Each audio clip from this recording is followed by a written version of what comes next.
കാർഷിക മേഖലയ്ക്കും വനിതാ ശാക്തീകരണത്തിനും ഊന്നൽ നൽകി പെരുമ്പടപ്പ് ബ്ലോക്ക് പഞ്ചായത്ത് ബജറ്റ് അവതരിപ്പിച്ചു.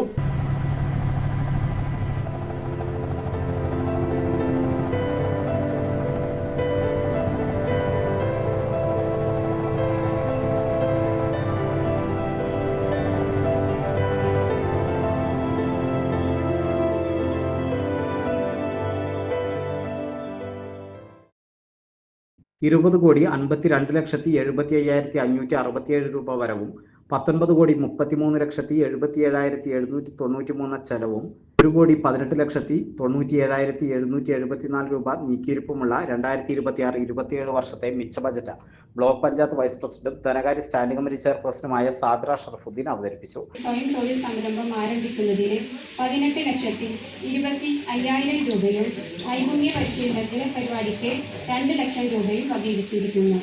വനിതകളുടെ സാംസ്കാരികോത്സവം സംഘടിപ്പിക്കുന്നതിന് ഈ ബഡ്ജറ്റ് 2,10,000 രൂപ വകയിരുത്തിയിരിക്കുന്നു. പട്ടികജാതി വിഭാഗത്തിൽപ്പെട്ട വനിതകളുടെ ഉന്നമനത്തിനും ക്ഷേമത്തിനുമായി സ്വയം തൊഴിൽ ആരംഭിക്കുന്ന 4 ലക്ഷം രൂപ വകയിരുത്തിയിരിക്കുന്നു.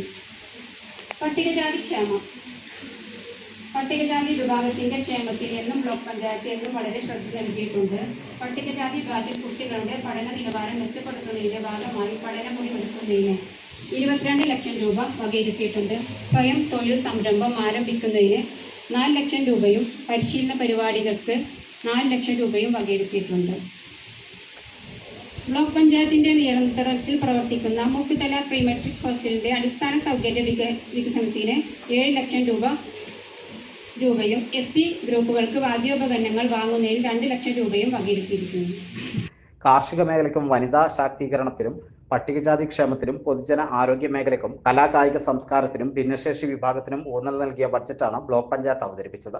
ബജറ്റ് യോഗത്തിന് ബ്ലോക്ക് പഞ്ചായത്ത് പ്രസിഡന്റ് റമീന ഇസ്മായിൽ അധ്യക്ഷത വഹിച്ചു. ബ്ലോക്ക് സെക്രട്ടറി VJ വർഗീസ് സ്വാഗതം പറഞ്ഞു. സ്റ്റാൻഡിംഗ് കമ്മിറ്റി ചെയർപേഴ്സൺമാരായ VK ഇസ്മായിൽ, ഹസീബ് കോക്കൂർ, സംഗീത രാജൻ, ജില്ലാ panchayat member Sulaikha Razak, Marjari panchayat president Sreejith, Marjari panchayat vice president Khadeeja Moothedath, block panchayat അംഗങ്ങളായ VV Suresh, T Aswathi, Sajina, Anitha, Fathima, advocate Niyas, ആസൂത്രണ ഉപാധ്യക്ഷൻ അബ്ദുൽ ഖാദർ തുടങ്ങിയവർ സംസാരിച്ചു. ജോയിന്റ് BDO റാഫി തോമസ് നന്ദി പറഞ്ഞു.